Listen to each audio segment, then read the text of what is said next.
Di sini saya akan menjelaskan jenis-jenis teknologi jaringan. Teknologi jaringan nirkabel indoor. Yang pertama, access point berfungsi untuk menghubungkan bermacam perangkat wireless yang terhubung dengan perangkat tersebut. Bermacam perangkat access point memiliki konfigurasi administrator yang berbeda-beda sesuai dengan produsennya masing-masing. 2. Wireless card PCI. Wireless card PCI berfungsi untuk memungkinkan komputer atau laptop yang tidak dilengkapi dengan adaptor nirkabel untuk terhubung ke jaringan Wi-Fi. Ini menggantikan penggunaan kabelan untuk menghubungkan komputer ke jaringan internet. 3. Wireless USB adapter. Wireless USB adapter adalah perangkat keras kecil yang digunakan untuk menambahkan kemampuan koneksi nirkabel pada komputer atau perangkat lain yang tidak memiliki fitur Wi-Fi bawaan. 4. PCMSIA. PCMSIA adalah kartu ekspansi yang digunakan untuk memperluas kemampuan perangkat seperti laptop dan komputer portable. Kartu ini berfungsi untuk menambahkan berbagai fitur tambahan seperti konektivitas nirkabel, penyimpanan eksternal, dan berbagai jenis port atau fungsional lainnya. Teknologi jaringan nirkabel outdoor. Yang pertama, access point outdoor. Access point outdoor adalah perangkat jaringan yang berfungsi untuk menyediakan koneksi jaringan nirkabel di area luar ruangan atau di luar bangunan. Berbeda dengan access point indoor yang dirancang untuk menggunakan dalam ruangan. Access point outdoor dirancang khusus untuk tahan terhadap kondisi cuaca eksternal dan memberikan cakupan jaringan yang lebih luas. 2. Antena outdoor. Antena outdoor berfungsi untuk memperkuat dan memperluas jangkauan sinyal nirkabel dalam jaringan, baik itu untuk Wi-Fi, komunikasi data, sistem CCTV, atau bahkan sistem komunikasi satelit. 3. Kotak access point outdoor. Kotak access point outdoor adalah wadah pelindung atau enclosure yang dirancang khusus untuk melindungi access point yang digunakan di luar ruangan. Kotak ini melindungi perangkat access point dari kondisi cuaca ekstrim seperti hujan, debu, sinar matahari langsung. 4. Kabel untuk perangkat Wi-Fi. Meskipun Wi-Fi kemungkinan koneksi nirkabel antara perangkat, berbagai jenis kabel untuk perangkat Wi-Fi sangat penting dalam mendukung fungsional dan mengoperasikan perangkat-perangkat tersebut. Berikut adalah beberapa jenis kabel yang sering digunakan dalam peraturan Wi-Fi. Kabel Ethernet atau LAN kabel, kabel Power over Ethernet, kabel Athena atau coaxial kabel, kabel USB untuk Wi-Fi adapter. Teknologi layanan Voice over IP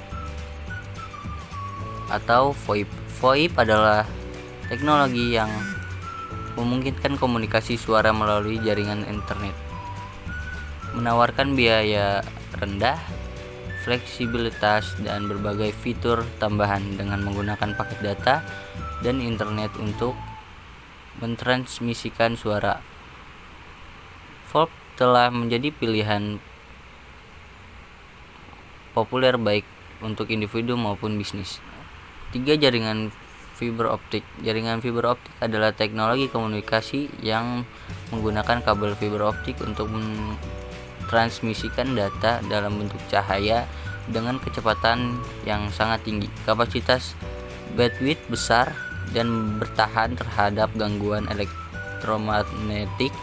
Fiber optik telah menjadi pilihan utama untuk jaringan telekomunikasi, internet, dan aplikasi komunikasi lainnya. 4. Jenis-jenis kabel fiber optik. Kabel fiber optik dibagi menjadi beberapa jenis berdasarkan konstruksi dan cara kerjanya, berdasarkan aplikasi dan karakteristik teknisnya. Kabel fiber optik bisa dikategorikan dalam beberapa jenis utama. Single mode fiber SMF. Single mode fiber adalah jenis kabel fiber optik yang digunakan untuk transmisi data pada jarak jauh dengan kualitas sinyal yang sangat baik dan kecepatan yang sangat tinggi. Multimode fiber Multimode fiber adalah jenis kabel fiber optik yang memiliki inti lebih besar dan mampu mentransmisikan cahaya melalui beberapa jalur atau mode dalam satu waktu.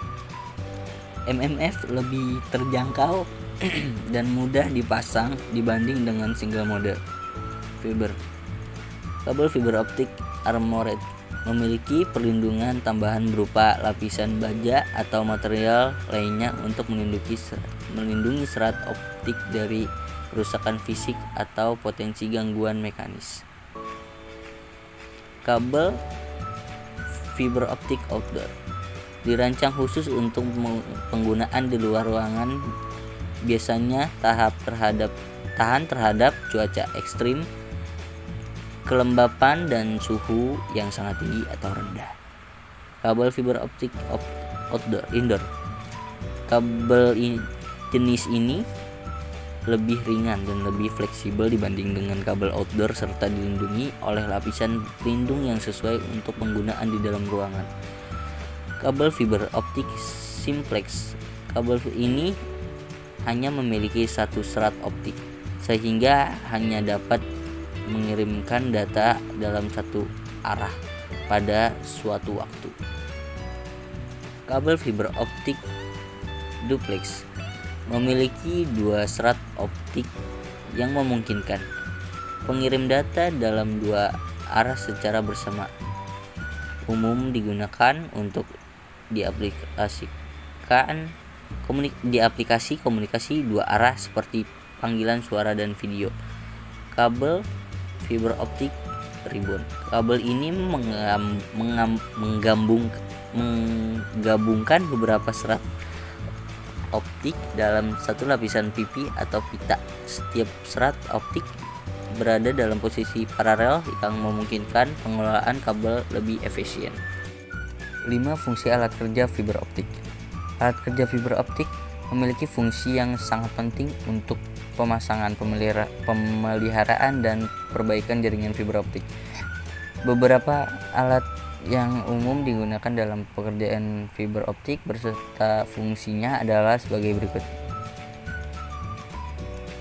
Strip kabel fiber optik. Alat ini digunakan untuk mengupas pelindung luar kabel fiber optik tanpa merusak serat optiknya. Proses ini penting agar serat optik dapat disambungkan dengan alat lain atau digunakan dalam sistem jaringan fiber optik. Cleaver fiber optik. Cleaver digunakan untuk memotong serat optik secara presisi dengan tujuan agar ujung serat optik dapat tersambung dengan sempurna dan meminimalkan kehilangan sinyal. Fusion splicer. Alat ini digunakan untuk menyambung dua serat optik dengan cara melebur ujung-ujungnya menggunakan panas tinggi. Fusion switching memungkinkan sambungan serat optik yang sangat baik dengan kehilangan sinyal yang minimal. OTDR digunakan untuk mengukur panjang dan kualitas kabel fiber optik. OTDR dapat mendeteksi kerusakan atau gangguan pada kabel yang memberikan informasi tentang lokasi masalah. Power meter dan leak source. Pada power meter digunakan untuk mengukur kekuatan sinyal cahaya yang diterima oleh kabel fiber optik, sedangkan leak source digunakan untuk mengirimkan sinyal cahaya ke dalam kabel untuk pengujian. Konektor digunakan untuk menyambung ujung serat optik ke perangkat lain seperti perangkat penerima atau pemancar. Sambungan fiber optik. Sambungan fiber optik merujuk pada proses penghubungan dua atau lebih kabel serat optik untuk memungkinkan transmisi sinyal cahaya antar kabel tersebut.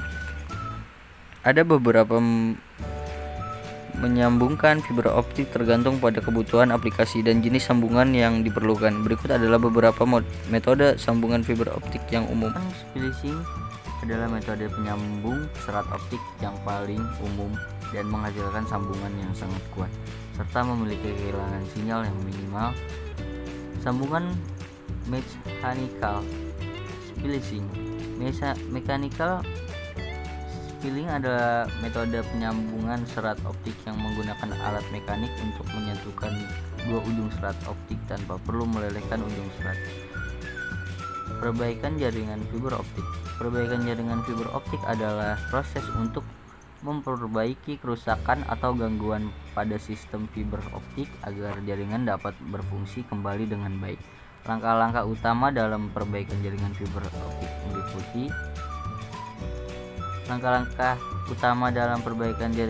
optik meliputi satu, deteksi kerusakan menggunakan alat seperti OTDR atau Visual Fault Locator untuk menemukan lokasi kerusakan atau gangguan pada kabel fiber optik.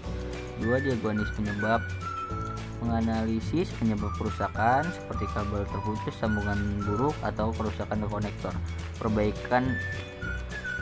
perbaikan, menyambung kembali kabel yang terputus menggunakan fusion splicing atau mechanical splicing, mengganti konektor yang rusak atau membersihkan serat optik dan konektor yang kotor.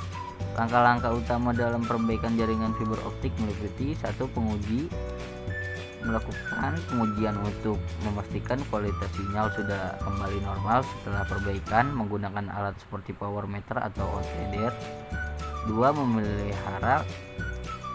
melakukan pemeliharaan rutin untuk mencegah kerusakan di masa depan seperti pembersihan dan inspeksi berkala. Dengan langkah-langkah ini, perbaikan jaringan fiber optik dapat mengembalikan kinerja jaringan secara optimal. Sekian dari kami, terima kasih.